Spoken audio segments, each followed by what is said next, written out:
March 22nd, 2010. Huixquilucan, Mexico. Paulette Gebara Farah, a 4-year-old girl with developmental disabilities, vanishes from her bedroom, and a massive search campaign fails to turn up any trace of her. 9 days later, Paulette's decomposing body is discovered wedged between her mattress and the footboard of her bed, and a police inquiry rules that she got stuck there accidentally and died of asphyxiation. However, many people find it unlikely that Paulette's body could have been there the entire time she was missing, so her parents face accusations that they were responsible for her death and orchestrated a cover-up. After that, the trail went cold.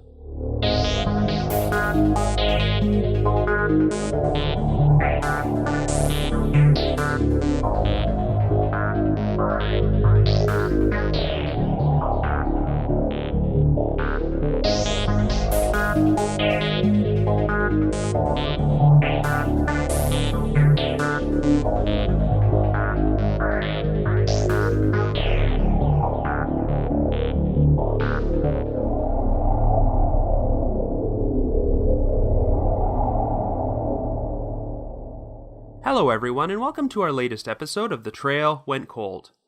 I'm your host Robin Warder, and we've got a doozy of a case on tap for today. The unexplained 2010 death of Paulette Gebara Farah.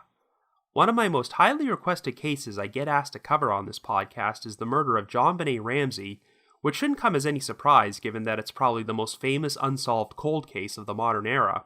Of course, it's been analyzed and dissected to death, and I usually prefer to cover lesser-known cold cases on The Trail Went Cold, so I thought this might be a good time to put together an episode about a story which has often been referred to as Mexico's version of the JonBenet Ramsey case. It involves a 4-year-old Mexican girl named Paulette Gebara Farah, who supposedly vanished from her apartment one night, only for her decomposing body to turn up underneath her very own bed 9 days later, the apparent victim of accidental asphyxiation. Well, needless to say, there has been much skepticism over the idea that Paulette could have been there the entire time without anyone noticing her body, which has led to speculation that Paulette's parents may have been responsible for her death. This story became a huge media sensation in Mexico, and much like the JonBenet case, there are allegations that the victim's family used their influence to convince authorities to sweep the crime under the rug. This will be the first time we've ever attempted to cover a story which takes place entirely in a non-English language country. While the case did eventually garner some mainstream news coverage all over the world, most of the sources you'll find are in Spanish, but I've done my best to ensure the information presented here is as accurate as possible. I need to give a shout out to a Mexican listener named Mar, who was the first person to bring this case to my attention when she suggested it several months ago. And another big shout out to a Reddit poster named Blue Liar, who wrote an extensive English language post about this case on the Unresolved Mysteries subreddit, which turned out to be an invaluable research tool and helped me get a handle on a lot of the information presented in the Spanish language sources. Anyway, before we get started, just a quick reminder that The Trail Went Cold is a weekly podcast, which is currently available for download on several platforms, including iTunes, Stitcher, and Google Play Music. So if you like this podcast, be sure to subscribe to it, and please leave us a rating or review on any of those sites to help spread the word and garner us more exposure. The Trail Went Cold is finally on Patreon, so if you would like to learn how to support the show, please visit our page at patreon.com/thetrailwentcold. For as little as $1 a month, you can garner access to exclusive rewards, which may include stickers and thank you cards from yours truly, early access to episodes, and bonus content.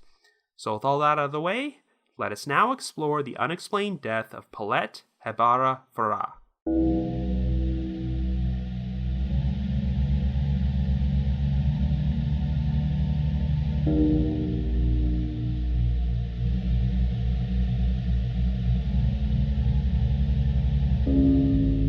Our story begins in Mexico in 2010. Our central figure is 4-year-old Paulette Gebara Farah, who resides in a 2-story apartment in the municipality of Huixquilucan, located on the outskirts of Mexico City. Paulette lives with her 38-year-old father, Mauricio Gebara, her 34-year-old mother, Lizette Farah, and her 7-year-old sister, who also happens to be named Lizette, though for the purpose of preventing confusion with her mother, I'll be referring to her throughout the episode as Little Lizette. Mauricio works in real estate, Lizette is an attorney who hails from a prominent Lebanese immigrant family, and the couple have been married 9 years. After having their first child, Lizette gave birth to her second daughter, Paulette, on July 20th, 2005, and all things considered, it was a miracle Paulette even survived. She was born premature after only 25 weeks, and was just over 1 foot tall and weighed less than 2 pounds. The doctors did not expect Paulette to survive very long, and if she did, they believed she would never be able to walk. But the child pulled through and defied all expectations by learning to walk by age 4. However, Paulette still suffered from numerous developmental disabilities, which caused significant impairment on the left side of her body and with her speech.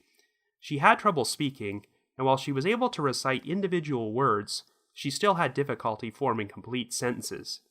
As a result, Paulette required constant supervision, and her parents spent a considerable amount of money on medical expenses. Ever since little Lizette was born, her family employed 2 live-in nannies, a pair of sisters named Erica and Martha Casimiro, to look after their children, and the nannies were largely responsible for Paulette's care. In spite of her disabilities, Paulette was able to attend school with other children, and had just started kindergarten. Anyway, at around 9 p.m. on the evening of Sunday, March 21st, Mauricio and his 2 daughters returned home to their apartment after taking a weekend trip to Val de Bravo. Lizette had gone on a separate weekend trip to Los Cabos with a friend, and returned home around the same time. According to Lizette, she put her children to bed as usual, but after she kissed Paulette goodnight, this would turn out to be the last time she saw her daughter alive. The following morning, the 2 live-in nannies, Erica and Martha, woke up little Lizette and prepared her for school before escorting her to the bus at 7 a.m. Since Paulette's kindergarten class did not start until later, she was allowed to sleep in until Erica went inside her room to wake her up at around 8 o'clock. To her surprise, Paulette was not in her bed and could not be found in her room, so Mauricio and Lizette were informed that their daughter was missing. An extensive search was performed of the apartment and the entire building, but no trace of Paulette could be found, and no one in the building could recall seeing her, so the police were notified. Because of her disabilities, Paulette would not have been able to get far if she wandered outside the apartment building, so it was feared that she was the victim of an abduction. After Paulette was reported missing to the authorities, a major search campaign would be launched, as her description and photograph were quickly circulated by the media and on social networks. Over the course of the next week, posters, flyers, and billboards featuring Paulette were put up all throughout the area, and the story became a media sensation. Lizette did a number of interviews in which she sent out a public plea for the return of her daughter. At one point, she told Paulette's alleged abductor that if the child was left unharmed and dropped off in a safe, crowded place like a shopping center, there would be no reprisals. However, skepticism started to mount about whether Paulette had actually been abducted by an intruder, as there were no signs of forced entry or struggle inside the apartment. Paulette's bedroom was located on the 2nd floor, and the only point of entry from outside was a window, which was not broken or tampered with. Even though her parents' room was right next to hers, they did not recall hearing anything. The family also had 2 dogs, but no one heard them barking. The apartment building also had many layers of security and some surveillance cameras, though it seems like they were not actually working on the night Paulette disappeared. Even so, it seemed unlikely that Paulette could have made it out of the building undetected, and no witnesses recalled seeing her or anything else out of the ordinary that night. Furthermore, no demands were ever sent to suggest Paulette might have been the victim of a ransom kidnapping. The investigation was headed by Alberto Bosbos, the Attorney General of the state of Mexico. After a week passed without any trace of Paulette, Bosbos surprised everyone on March 29th by publicly announcing his suspicions about Mauricio Gebara and Lizette Farah, as well as the family's 2 nannies, Erica and Martha Casimiro. The following day, all 4 of them were placed under house arrest inside a hotel, where they would be interrogated by the police. Bosbos believed there were numerous inconsistencies in their stories and that they were not telling the truth about what happened to Paulette. Investigators believed that both parents seemed evasive and defensive and appeared to be withholding information, and they also apparently flunked polygraph tests. Even though Mauricio and Lizette had told police they searched the entire apartment building for their daughter on the morning she disappeared, the 2 nannies claimed they conducted the search on their own. According to Erica, Lizette just sat around drinking coffee and smoking cigarettes, while Mauricio did nothing more than check inside a closet. It also turned out that neither of the parents actually called the police that morning, and that it was actually Mauricio's sister who phoned them after he told her Paulette was missing. During her interactions with the media, Lizette had made a number of statements which rubbed people the wrong way. At one point, Lizette cracked a joke about her daughter's disappearance, saying, "Maybe she was taken by aliens, or perhaps even Harry Potter." She was also once quoted as saying, "Even if I lose Paulette, I still have another daughter." A recording would also surface of Lizette speaking to her other daughter, little Lizette, inside their apartment, in which she told her not to say anything about Paulette's disappearance because, quote, "a police will say it's your fault," end quote. Lizette initially claimed that the recording had been edited, but then later admitted to saying those words to her daughter, only that they were taken out of context. Rumors also started to circulate that Lizette was conducting a secret affair with another man, and they were together during Lizette's weekend trip to Los Cabos, but they both denied any affair was taking place. While being questioned, Lizette was examined by a psychologist, who concluded that she suffered from a personality disorder. Well, during the early morning hours of March 31st, there would be a shocking discovery. Investigators had returned to the apartment to perform a reconstruction of the events which took place on the night Paulette disappeared, but noticed a foul odor in her bedroom. At around 2 a.m., they were shocked to discover Paulette's decomposing body underneath the foot of the bed, wedged between the mattress and the wooden footboard. She was wrapped in blankets and dressed in her pajamas. An autopsy would eventually determine that the cause of death was, quote-unquote, asphyxiation that obstructed her respiratory airways and compressed her abdominal thorax. It was around this point that Mauricio and Lizette started turning on each other and gave separate interviews to the media in which they blamed their spouse for Paulette's death. By all accounts, their marriage was already troubled before this tragic incident, and Lizette would even admit that she was only staying with her husband out of convenience, since she feared he would get custody of their two daughters if she left him. Following the discovery of Paulette's body, Attorney General Bosbos publicly announced that he believed foul play had taken place, and he suspected Lizette was responsible, though he lacked the evidence to make an arrest. However, Bosbos would soon surprise everyone by completely changing his tune and announcing that Paulette's death was accidental. He claimed there were no signs of any physical or sexual violence on the child's body, and no drugs in her system. Bosbos believed that while sleeping during the night, Paulette accidentally rolled headfirst into the gap between the bed's mattress and footboard. She got stuck there and wound up suffocating, and her body would remain there undiscovered for the next 9 days. Needless to say, there was a lot of skepticism over the idea that Paulette's body could have been there the entire time. The bedroom was thoroughly searched by investigators on multiple occasions, and tracking dogs were even brought in there, which failed to pick up any scent of Paulette underneath the bed. In total, it was estimated that around 200 people had gone in and out of the bedroom during the 9-day period, and Alberto Bosbos himself went in there at one point. At various points, relatives and one of Lizette's friends slept in Paulette's bed without noticing anything. The explanation provided for the lack of odor from the decomposition is that the blankets covering Paulette's body had concealed the smell for 9 days, almost as if she had been mummified, but no one really bought that. The two nannies, Erica and Martha, were also adamant that they checked under the bed the morning Paulette went missing and found nothing, and even made the bed a few times over the course of the next week. This involved tucking the blankets under the mattress, but they never noticed anything. The nannies also claimed that Paulette's parents were having financial problems at the time, creating speculation that they killed her in order to relieve themselves of the tremendous cost of her medical care. Not surprisingly, the police would find themselves facing heavy criticism for how they handled the investigation. When they initially arrived at the apartment, Deputy Attorney General Alfredo Castillo apparently ordered the forensics team to only search for signs of forced entry, but nothing else. As a result, the crime scene was never sealed off. Hundreds of people traipsed through the apartment in the week following Paulette's disappearance, and potentially crucial evidence may have been destroyed. There was also a discrepancy about the time of Paulette's death. While the official ruling was that she had likely been dead the full 9 days, other forensic experts who saw her body believe she could not have been dead more than 3 days before she was found. In fact, one coroner claimed that he refused to sign a death certificate which stated that Paulette had been dead 9 days. What's interesting about this case is that the actual discovery of Paulette's body was filmed and is available for viewing on YouTube. If you have the stomach to watch the video, you can see what appears to be stains on the blankets, though it's unclear whether they're blood or stains which were caused by fluids from the decomposition. However, when he first sees the body, the coroner in the video can be heard saying in Spanish, "They beat her to death. They beat her to death." And another detail in that video which has been heavily dissected is the pajamas Paulette was wearing, a light blue top and purple pants which had pictures of reindeer on them.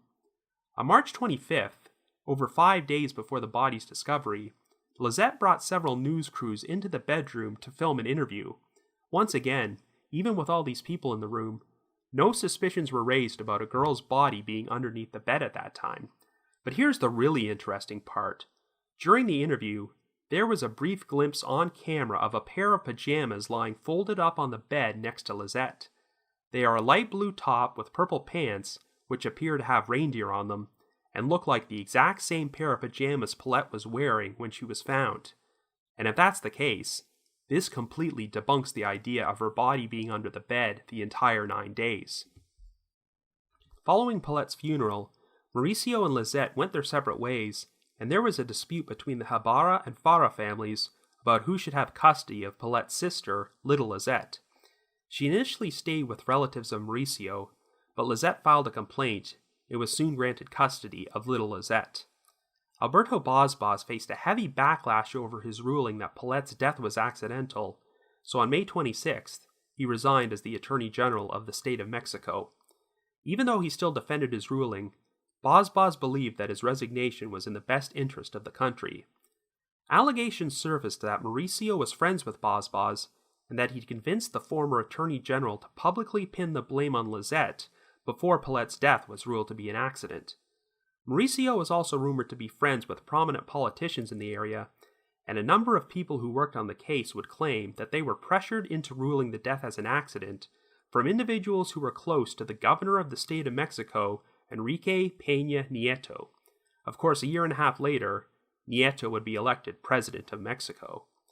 Anyway, Mauricio and Lizette would split up and go on to live their separate lives, with Lizette retaining custody of their surviving daughter. Lizette would continue to give interviews in which she proclaimed her innocence, and at one point, attempted to file a lawsuit against the state of Mexico for moral damages, claiming that accusations about her murdering her daughter had ruined her life. The case remained at a standstill for years, until a surprising decision was made in May of 2017. Paulette's body was exhumed from her grave and cremated, as the Mexican prosecutor's office stated that her remains were no longer considered evidence for the investigation. Officially, Paulette's death still remains an accident, but the case continues to be shrouded in controversy, as many people continue to believe she was a victim of foul play and someone from her household was responsible. So I guess you could say, the trail went cold.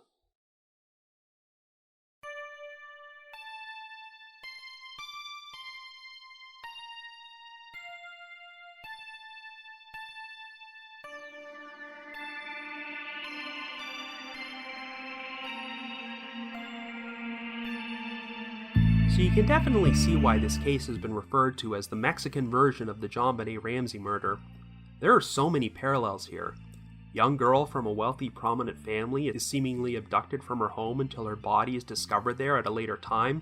Suspicion is placed on the parents, particularly after some odd behavior from the mother. The victim has an older sibling who is also placed under the microscope. There's heavy criticism of the police investigation and allegations that they helped cover up for the family. The only thing that's really missing from this story is a ransom note. What adds an extra level of tragedy is the fact that the victim had developmental disabilities, but it still defied the odds by living longer than anyone expected her to, so you can imagine the public outrage over the idea that this poor child may have been the victim of foul play, particularly if it was at the hands of her own parents. When this case started garnering mainstream news coverage all over the world, many media outlets pointed out how even though Mexico is a country which is often plagued with violence, this story still managed to captivate the public. However, even though this case is still heavily discussed in Mexico 8 years later, the investigation has pretty much remained at a complete standstill ever since Paulette's death was ruled to be an accident. The problem is that the vast majority of people do not buy the official version of the story. The last major development I know of took place when Paulette's body was exhumed last year and subsequently cremated after the authorities determined that it no longer needed to be used as evidence. That comes off as very suspicious, as I can't think of too many situations where a deceased person is exhumed just for the purpose of being cremated, let alone in a high-profile case involving the death of a child. Let's put it this way. Can you imagine the outcry if they suddenly decided to exhume and cremate JonBenet Ramsey after all these years? Now, as you well know, there are a number of people who believe that someone from the Ramsey household was responsible for JonBenet's death, but you can't completely discount the possibility that an unknown intruder broke into the house and murdered her. But in this particular case, that scenario sounds outright impossible. Paulette's family lived in an upscale apartment building, and even though it sounds like their surveillance cameras might not have been working on the night she disappeared, there were still many layers of security for an intruder to get past in order to access the apartment, including electronic doors which could only be opened with access cards. The only direct access into Paulette's bedroom was through a window, which was not broken or tampered with, and no one else inside the apartment, not even the dogs, recalled hearing any disturbances that night. In the Ramsey case, one theory is that an intruder might have broken into their house and hid somewhere before the family returned home from a Christmas party. Here, the family was away on a weekend trip, but they still employed live-in nannies, so I have my doubts that an outsider could have entered the apartment and hidden there undetected before Paulette returned home. Of course, the fact that Paulette's body was eventually discovered underneath her bed completely rules out any theories about a kidnapping, as there's no chance an outsider is going to abduct her from her apartment, kill her, and then return her body to her bedroom over a week later. The only way any scenario involving an intruder works is if they entered Paulette's bedroom, killed her there, and then hid her body under the bed. But as we're going to discuss in a little while, it's really hard to believe that Paulette's body could have remained there undetected the entire time. It's one thing for JonBenet's body to go undetected in an unused room in the basement for several hours. It's another for a decomposing body to go unnoticed under a missing girl's bed for 9 straight days when hundreds of people entered the room. So if you believe Paulette's death was no accident, and that she was the victim of foul play, someone from inside that apartment had to be responsible. Of course, Paulette's immediate family are not the only potential perpetrators, as her 2 live-in nannies, Erica and Martha Casimiro, were also there that night. However, even though the 2 sisters were extensively interrogated and investigated as potential suspects, there really isn't anything about them which raises red flags and gives me the impression that they're guilty. Caring for a child with Paulette's disabilities would have been a daunting job, but it sounds like they pretty much functioned as her primary caregivers a lot of the time, and often showed Paulette more love and compassion than her own parents did. And it was Erica and Martha who performed the extensive search of the apartment building on the morning Paulette turned up missing, while her mother and father just sat around and seemed to give off the impression they were unconcerned. I've considered the possibility that perhaps the 2 nannies had no direct involvement in Paulette's death, but knew more than they were letting on, but when it was announced that she died of accidental asphyxiation, they did not hesitate to express their disagreement. They have always maintained that they checked under Paulette's bed on the morning she went missing, and made the bed multiple times over the course of the next week without noticing anything unusual. In their eyes, there's no possible way Paulette's body could have been there the entire time. If they had some culpability in what happened, I do not think they would challenge the police's accident ruling, since it essentially puts them in the clear. It also sounds like Mauricio and Lizette essentially threw the 2 nannies to the wolves once the police started investigating them, as Erica and Martha hired their own attorney and paid for it out of their own pocket, even though they did not have a lot of money. They have completely disassociated themselves with the family and have never hesitated to publicly express their suspicions about them, so I'm inclined to think they're not guilty of anything. I think this whole situation is a terrible tragedy for them as well, since it sounds like they cared more deeply about Paulette than anyone. If there was foul play involved, the only logical suspects would be Paulette's parents, Mauricio and Lizette. On the surface, it's not hard to figure out what the potential motive would be. The family was suffering from financial problems at the time, and the cost of caring for a girl with Paulette's disabilities would cause a major strain. While I don't believe in finding a parent guilty of their child's murder solely on the basis of how they act during interviews, Lizette in particular really did not come across as a sympathetic figure, so it's easy to see why many people believed she was capable of something like this. But if either or both of the parents were responsible for Paulette's death, the complicated part is figuring out how the entire situation unfolded. In a lot of cases where parents are considered suspects, such as JonBenet Ramsey and Madeleine McCann, the parents stick together during the entire ordeal in order to maintain the impression that they're completely innocent, but the moment Mauricio and Lizette started being interrogated by police, their relationship completely came apart, and they started pointing fingers and accusing the other of being responsible. So it is possible that only one of the parents might be complicit in what happened, and the other is completely innocent.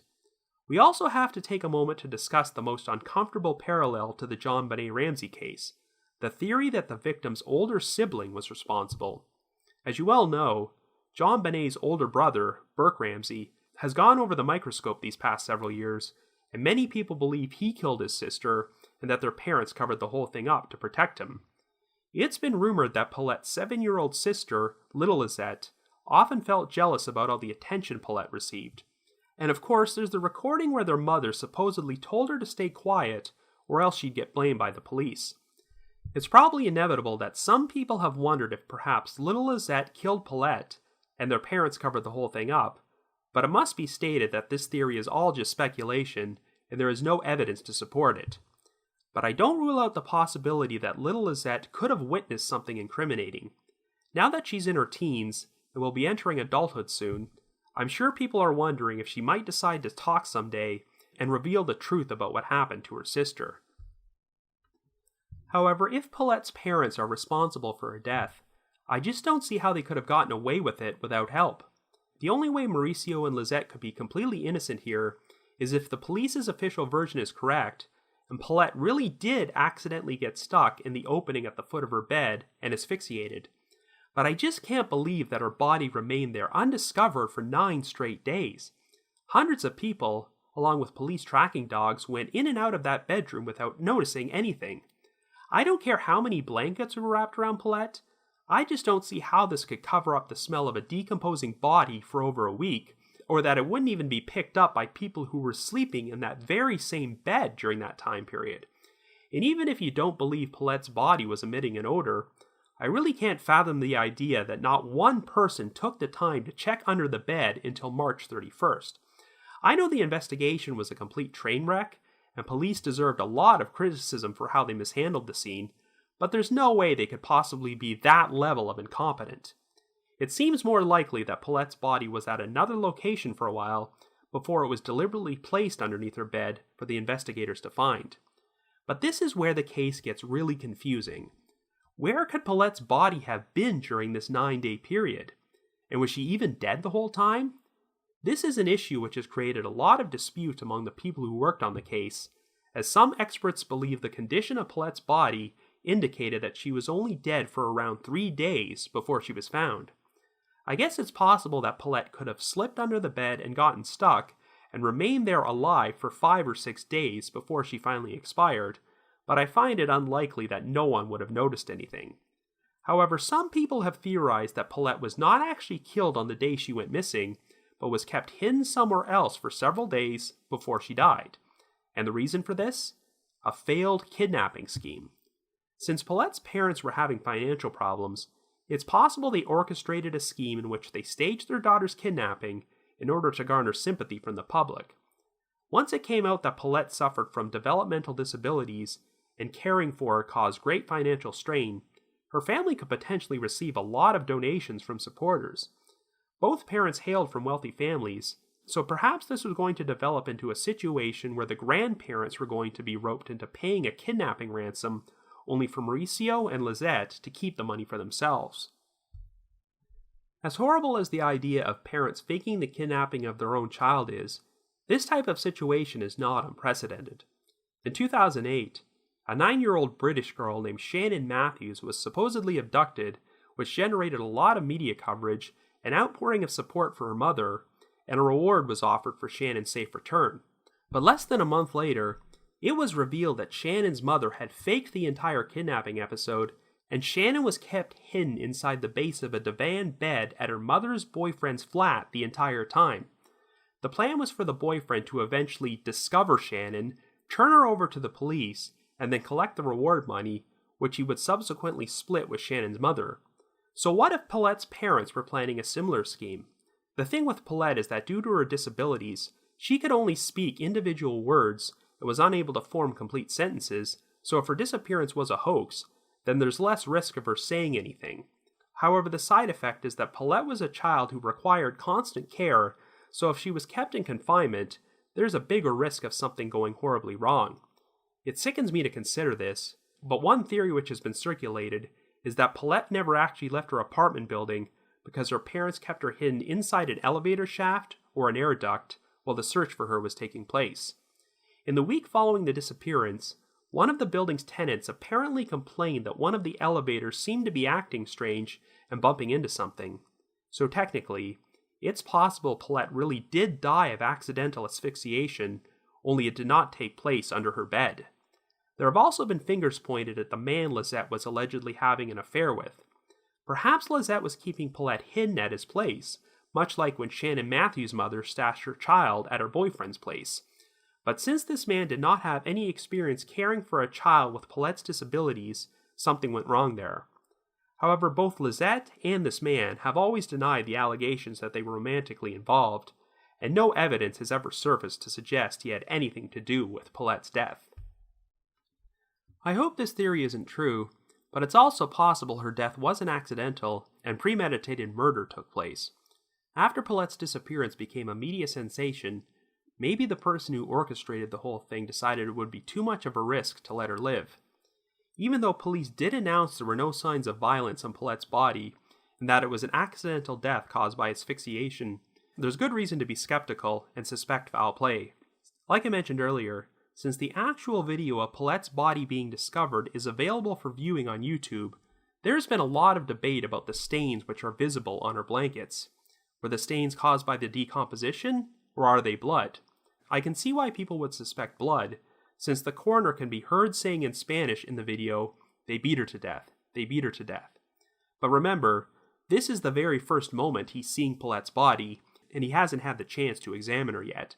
So this could very well be nothing more than a knee-jerk reaction from the coroner after seeing what looks like blood at first glance.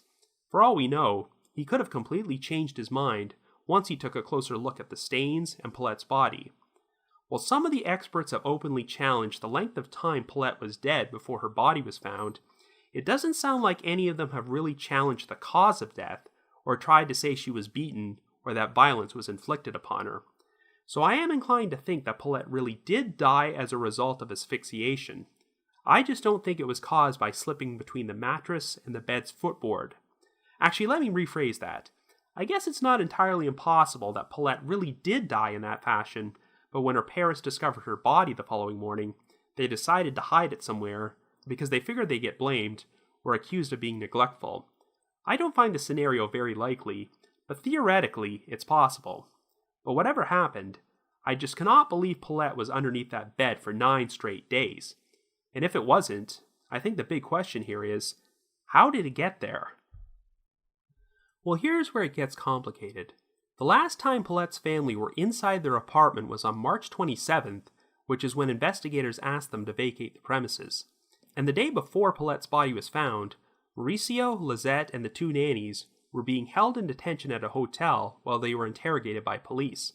So unless they somehow managed to sneak Paulette's body underneath the bed on or before March 27th, then none of those 4 people could have placed it there.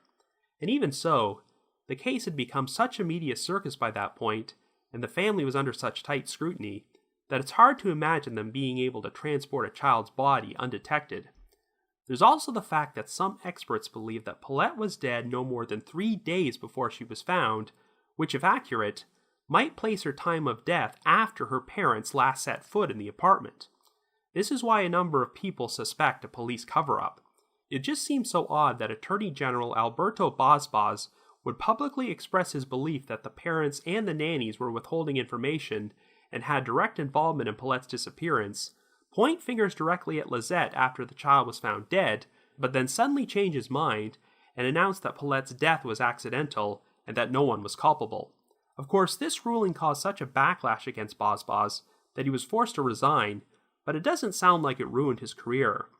After Bosbos's former boss, Governor Enrique Peña Nieto, was elected president in 2012, Bosbos became head of the Finance Ministry's Intelligence Unit.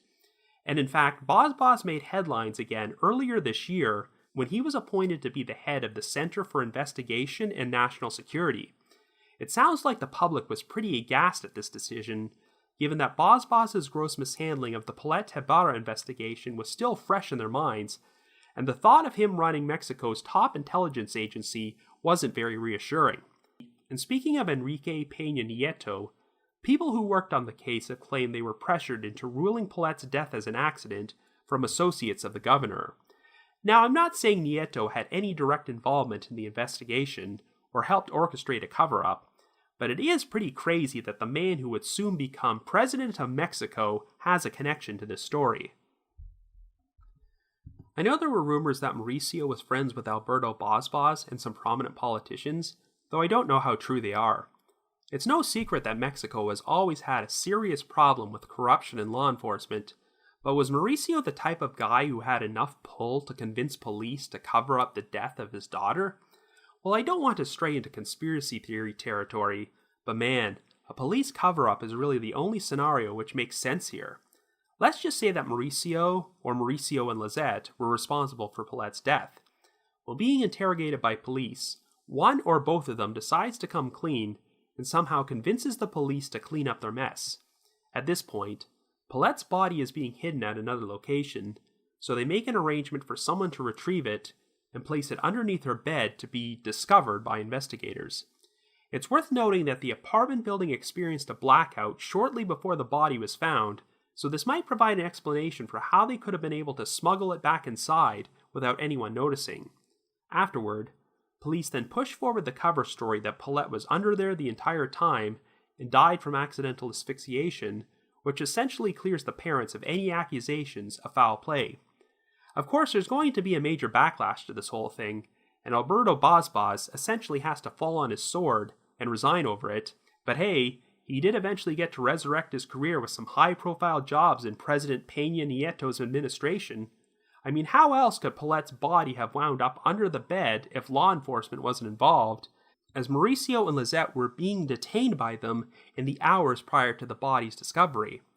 Now, it's so easy to be skeptical about the idea of Paulette's body being under the bed for 9 days, but the one piece of evidence which might flat out disprove this are her pajamas.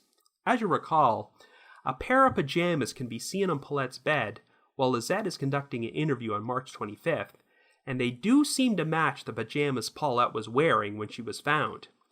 There is a YouTube video which compares photographs of the pajamas and the footage of Paulette's body being found to the snippet from Lizette's interview where the pajamas are seen, so you can watch and judge for yourself. To be fair, the pajamas only appear at the edge of the screen for a few seconds during the interview, but they really do look like they could be the same.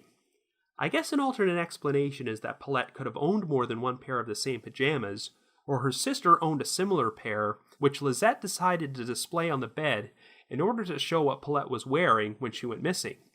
But let's just assume that the coroner's assessment of Paulette only being dead 3 days before she was found is correct.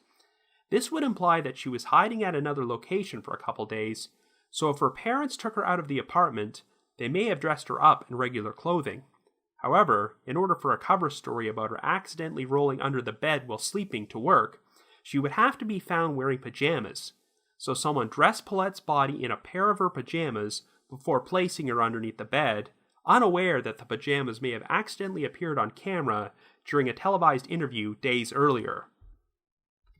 It's interesting how after the discovery of the body, Bosbos attempted to pin all the blame on Lizette, and even had a psychologist paint her as this cold-blooded woman with a personality disorder who was completely lacking in empathy.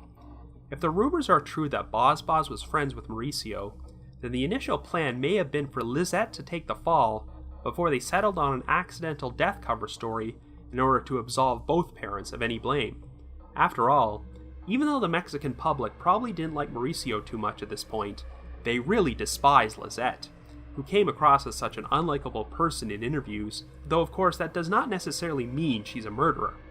An alternate explanation is that even if she had no direct involvement in Paulette's death, Lizette might have been secretly grateful to be relieved of the burden of having to take care of her disabled daughter, which is why she seems so cold and unfeeling. Since Mauricio and Lizette immediately turned on each other once they became murder suspects and attempted to deflect the blame, I guess it's not entirely impossible that only one of the parents might be responsible for what happened and the other is completely innocent. But I have my doubts. According to the nannies, even though they were frantically searching for Paulette everywhere on the morning she went missing, both parents seemed completely unconcerned and disinterested. This would lend credence to the idea that Paulette was not actually dead at this point, but was being stashed at another location somewhere, and that her death did not take place until days later. Whatever happened, I think both Mauricio and Lizette were involved. Even if only one of them were directly culpable in Paulette's death, at the very least, the other one probably had knowledge about it. But given the confusing nature of how these events unfolded, I just don't see how they can build a prosecutable case against either or both of the parents. I know the police in the John Benet Ramsey case faced a lot of criticism for how they handled their investigation, but they practically look like geniuses next to these guys. No matter how you look at it, the police in this case either orchestrated a cover-up to protect the parents, or they were so incompetent that they didn't even bother to check under a missing child's bed for 9 days. Overall, I definitely think both Mauricio and Lizette are guilty of Paulette's death, but the how and why of what happened are still pretty murky. If Paulette really was dead the entire time she was missing, then I can believe she was killed because her parents considered her to be too much of a burden on their lives and no longer wanted to take care of her. But if Paulette was actually alive for several days after she went missing, then the truth is a lot more complicated. It is possible that her parents were keeping her hidden somewhere, possibly for the purpose of gaining money from a phony kidnapping story, but something went horribly wrong. Paulette wound up dead, and her parents had to seek the assistance of some high-ranking police officials in order to cover the whole thing up. However, even if Paulette's death was purely accidental, whoever made the decision to orchestrate this whole thing is still culpable.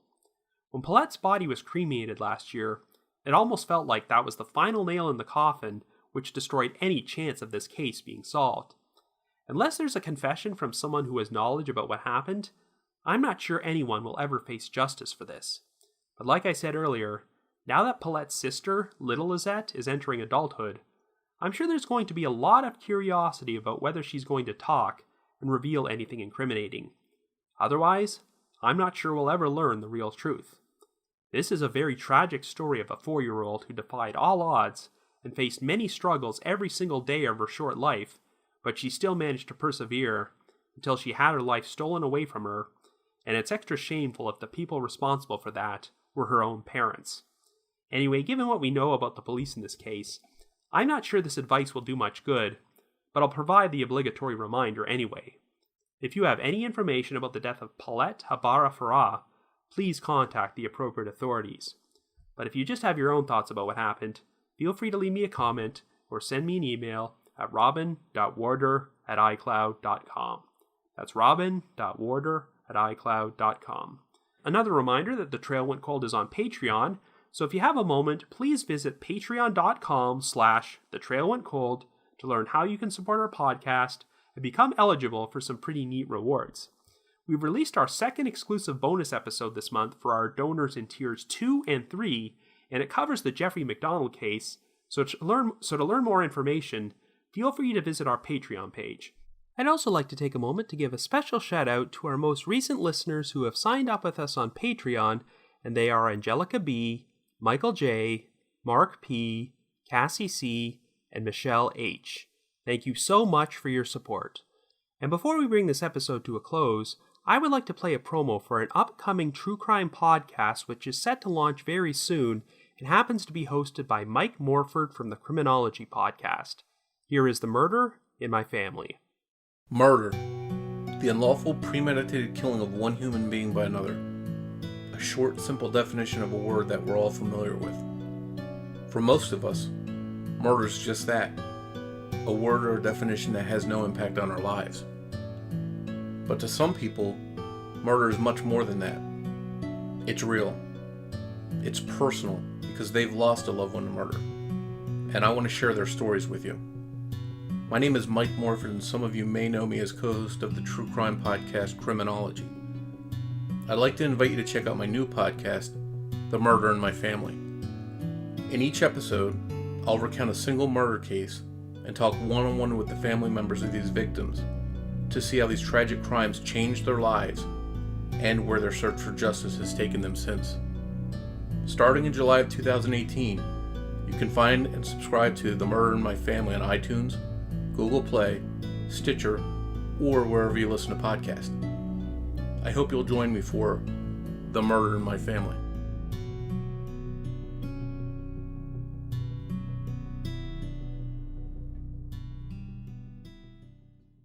I also just wanted to give another shout out to my supporters at the Unsolved Mysteries message board at the Sitcoms Online forum and the Unresolved Mysteries subreddit, where you can find some interesting discussion about this case.